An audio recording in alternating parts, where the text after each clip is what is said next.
how to add frame to your profile picture on Facebook PC. Hello guys, so in today's video I'm going to show you how to add frame to your profile picture on Facebook PC easily and fast. So all what you have to do is simple. Go to your profile from here, as you can see. Now after you click here, go here on your profile picture, click on this camera.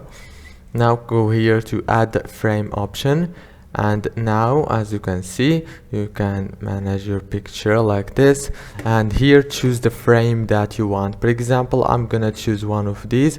For example, go outside like this one, or climate here, love the earth, and many other frames. For example, I'm gonna choose this one and this one and click use as profile picture. If this video was helpful, please don't forget to like, subscribe. Thank you for watching until the end. See you later.